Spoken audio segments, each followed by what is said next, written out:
കോഴിക്കോട് വയനാട് ജില്ലകളെ ബന്ധിപ്പിക്കുന്ന ഇരട്ട തുരങ്കപാതയുടെ പാറ തുറക്കൽ പ്രവൃത്തി ആരംഭിച്ചു. മറിപ്പുഴയിൽ മുഖ്യമന്ത്രി പിണറായി വിജയൻ ആദ്യ ബ്ലാസ്റ്റിംഗിന്റെ സ്വിച്ച് ഓൺ നിർവഹിച്ചു. താമരശ്ശേരി ചുരം കയറാതെ വയനാട്ടിലെത്താൻ കഴിയുന്ന 8 കിലോമീറ്റർ തുരങ്കപാതയുടെ നിർമ്മാണത്തിനാണ് തുടക്കമായിരിക്കുന്നത്.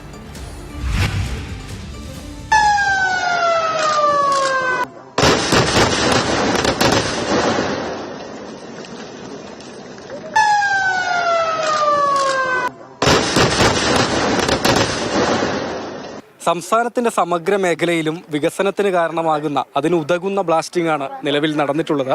ബ്ലാസ്റ്റിന് ശേഷമുള്ള ദൃശ്യങ്ങളാണ്, അതായത് നിയന്ത്രിത ബ്ലാസ്റ്റിംഗ് ആണ് നടന്നിട്ടുള്ളത്. അതുകൊണ്ട് വളരെ കുറച്ച് സ്ഥലത്ത് മാത്രമാണ് പാറ പൊട്ടുകയും ചെയ്തിട്ടുള്ളത്. നിറഞ്ഞ സന്തോഷത്തോടെയും അഭിമാനത്തോടെയും വലിയ പ്രതീക്ഷയോടെയും എല്ലാവരുടെയും അനുമതിയോടെ ഫസ്റ്റ് ബ്ലാസ്റ്റിംഗ് അതിൻ്റെ ഭാഗമായിട്ടുള്ള സ്വിച്ച് ഓൺ കർമ്മം നിർവഹിക്കാൻ പോവുകയാണ്. താമരശ്ശേരി ചുരത്തിൻ്റെ ബദലാണ് നമ്മുടെ ഈ തുരങ്കപാത എന്ന് പറയുന്നത്. കിഫ്ബി പദ്ധതിയിൽ ഉൾപ്പെടുത്തി 2134 കോടി രൂപയാണ് ഈ തുരങ്കപാതയ്ക്ക് വേണ്ടി മാറ്റിവെച്ചിട്ടുള്ളത്. ഒപ്പം തന്നെയാണ് ഇരു ജില്ലകൾക്കിടയിലുള്ള ദൂരം കുറയും. അതുപോലെ ബംഗളൂരു അടക്കമുള്ള പ്രധാന വ്യവസായ കേന്ദ്രങ്ങളിൽ നിന്നുള്ള ചരക്ക്, സംസ്ഥാനത്തേക്കുള്ള ചരക്കിൻ്റെ വരവ്, അതിലൊക്കെ വലിയ മാറ്റം ഈ തുരങ്കപാതയ്ക്ക് കൊണ്ടുവരാൻ കഴിയും എന്നത് തന്നെയാണ്. 8.11 കിലോമീറ്ററാണ് ഇരട്ട തുരങ്കങ്ങളുടെ ദൈർഘ്യം എന്ന് പറയുന്നത്.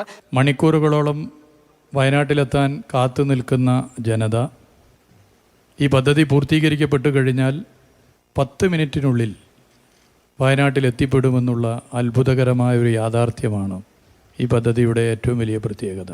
സംസ്ഥാന സർക്കാരിൻ്റെയും കിഫ്ബി എന്ന പൊന്മുട്ടയിടുന്ന താറാവിൻ്റെയും കൂട്ടായ്മയുടെ വിജയമാണ് ഈ പദ്ധതി. ഇത് ജനകീയ വിജയമാണ്. ഒരു 30 കൊല്ലം അപ്പുറത്തേക്കുള്ള കേരളത്തെ ഇപ്പോൾ കാണാനാകുന്നു. വനത്തിലൂടെയാണ്, വലിയൊരു മല തുരന്നാണ് പോകുന്നത്. വനമേഖലയാണ്. അപ്പോൾ വന്യമൃഗങ്ങൾക്ക് ശല്യമൊന്നും വരാതെ രീതിയിലുള്ള ക്രമീകരണങ്ങൾ. ഒപ്പം തന്നെ ഈ പദ്ധതി പൂർത്തിയായി കഴിഞ്ഞാൽ ഈ തുരങ്കത്തിലൂടെ, ഇത്രയും വലിയ തുരങ്കത്തിലൂടെ പോകുന്ന സമയത്ത് യാത്രക്കാർക്ക് ബുദ്ധിമുട്ടൊന്നും ഈ ശ്വാസവുമായി ബന്ധപ്പെട്ട്, അന്തരീക്ഷവുമായി ബന്ധപ്പെട്ട് വരാതിരിക്കുന്നതിന് വേണ്ടിയുള്ള എല്ലാ ക്രമീകരണങ്ങളും പൂർത്തിയാക്കുമെന്ന് നേരത്തെ തന്നെ അറിയിക്കുകയും ചെയ്തതാണ്. ക്യാമറാമാൻ അരുൺ കിഷോറിനൊപ്പം രാഹുൽ KV, മാതൃഭൂമി ന്യൂസ്.